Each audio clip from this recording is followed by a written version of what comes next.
अस्सलाम वालेकुम, मैं हूँ राव फैसल इकबाल। आज हम 5 मरला घर की कंस्ट्रक्शन कॉस्ट के बारे में आपसे जो उसकी कंस्ट्रक्शन कॉस्ट है उसकी प्राइसेस शेयर करेंगे। इसमें हम ये बात करेंगे कि अगर आपके पास 5 मरला प्लॉट है, 0 से 100% तक उसकी कितनी कंस्ट्रक्शन कॉस्ट आएगी।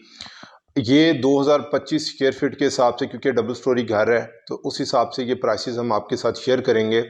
इसमें स्क्वायर फीट ज़्यादा भी हो सकते हैं, कम भी हो सकते हैं, ये आप पर डिपेंड करता है। और यहाँ पर अगर स्क्वायर फीट ज़्यादा होंगे तो ऑटोमेटिकली जो प्राइसेस हैं वो इंक्रीज़ हो जाएंगी, और स्क्वायर फीट अगर आप कम की तरफ जाएंगे तो प्राइसेस यहाँ पर कम हो जाएंगी। ए प्लस मटेरियल की हम जो प्राइसेस आपके साथ शेयर कर रहे हैं, फिर यहाँ पर जो प्राइसेस हैं वो मार्केट की जिस तरह फ्लक्चुएशन है उसके हिसाब से भी अप एंड डाउन हो सकती हैं। और यहाँ पर आप कम कीमत के अंदर भी जो अपनी कंस्ट्रक्शन करवा सकते हैं, लेकिन फिर आपको एट द एंड मटेरियल पर कंप्रोमाइज़ करना पड़ेगा। अच्छा, एक तो ये चीज़ होगी। फिर कहावत जो मेनली फिट इन बैठती है कि जितना गुड़ डालेंगे उतना मीठा होगा, वो प्रॉपर आपके घर के ऊपर फिट इन बैठती है, क्योंकि बहुत से ऐसे लोग हैं जो शौकीन अफराद हैं और वो अपने घरों के ऊपर ज़्यादा से ज़्यादा पैसा जो है वो इन्वेस्ट करते हैं, बनाते हैं, क्योंकि हर किसी की ख्वाहिश होती है कि वो अच्छे से अच्छा घर जो है वो दिखे उनका।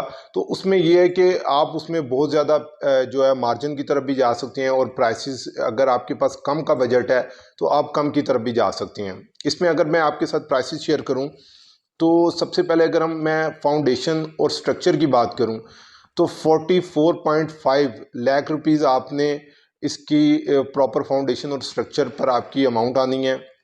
अच्छा, ये किस तरह आपके मटेरियल के अंदर डिवाइड होना है। इसमें ब्रिक्स, सीमेंट, सैंड और क्रश पर आपका 27.3 लाख रुपीज़। इसके अलावा रूफ इंसुलेशन, टर्माइड और वाटर प्रूफिंग पर आपका 61.5 थाउजेंड रुपीज़।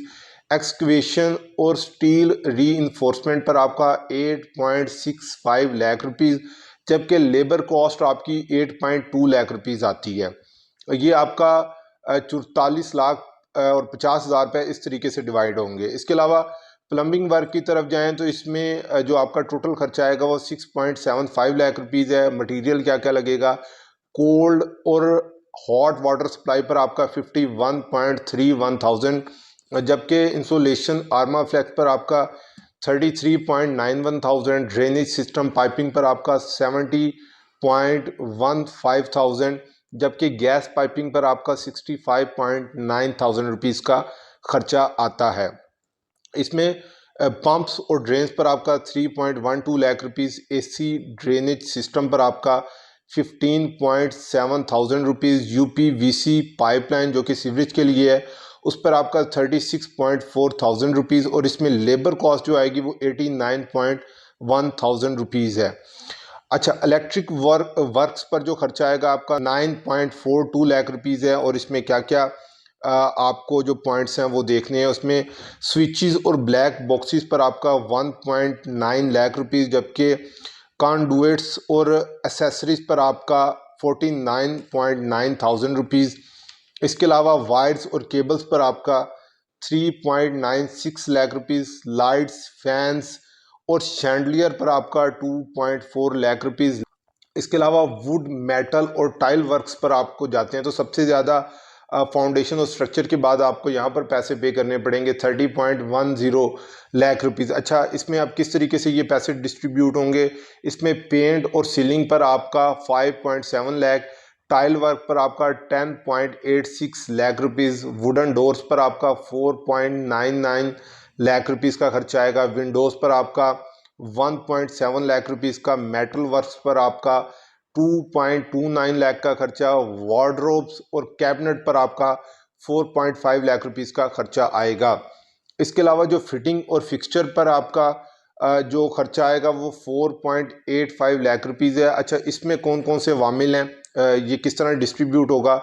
इसमें किचन पर आपका 56.1 थाउजेंड रुपीज़, जबकि बाथरूम पर आपके 3.86 लाख रुपीज़, गीज़र और मेन होल जो है उस पर आपका 43.39 थाउजेंड का खर्चा आएगा। अच्छा, ये तो मेनली जितने पॉइंट्स हैं मैंने आपके साथ शेयर कर लिए हैं। इसमें जो अगर हम अपनी क्योंकि आने वाले टाइम के अंदर हम आपके साथ 8 मरला, 10 मरला और एक कनाल जो है उसकी प्राइसेस भी आपके साथ हम शेयर करेंगे, क्योंकि बहरिया के अंदर ये प्लॉट कटिंग भी मौजूद है।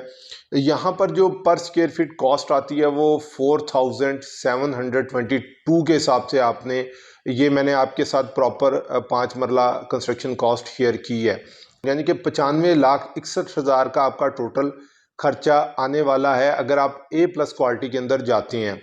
और ये क्योंकि आप अगर अपनी कंस्ट्रक्शन के लिए, यानी कि अगर आप इन फ्यूचर रहना चाहते हैं या एक अच्छी इन्वेस्टमेंट वहाँ से लेना चाहते हैं, तो फिर आपके लिए बेहतर ये है कि आप अच्छी कंस्ट्रक्शन की तरफ जाएं। और अगर आपका बजट भी इस चीज़ की इजाज़त देता है तो फिर ये बेहतर है कि जितनी उसमें इम्प्रूवमेंट लेकर आएंगे उतनी आपकी इन्वेस्टमेंट के अंदर आपका प्रॉफिट भी इम्प्रूव होगा। और अगर कल आप रहने के पर्पज़ से भी बाय करते हैं, उस पर कंस्ट्रक्शन करते हैं, तो उसमें भी आपको एक अच्छा जो लुक है वहाँ पर नज़र आने वाला है। तो ये जो प्राइसेस हैं करंट आज के टाइम की हैं, इसमें मैंने क्योंकि पहले भी बताया, इसमें प्राइसेस के अंदर फ्लक्चुएट भी हो सकती हैं। डिपेंड्स ऑन आपकी जो आप कंस्ट्रक्शन कर रहे हैं उसमें आप कितने स्क्वायर फीट की कंस्ट्रक्शन कर रहे हैं, या जो मार्केट की प्राइस फ्लक्चुएशन है वो अब इसके अंदर शामिल हैं। तो अगर आप को फर्दर कोई इन्फॉर्मेशन रिक्वायर्ड है, आप हमें व्हाट्सएप भी कर सकते हैं, कॉल भी कर सकते हैं। नेक्स्ट वीडियो तक हमें दें इजाज़त। अल्लाह पाक हम सबका हामी और नासिर।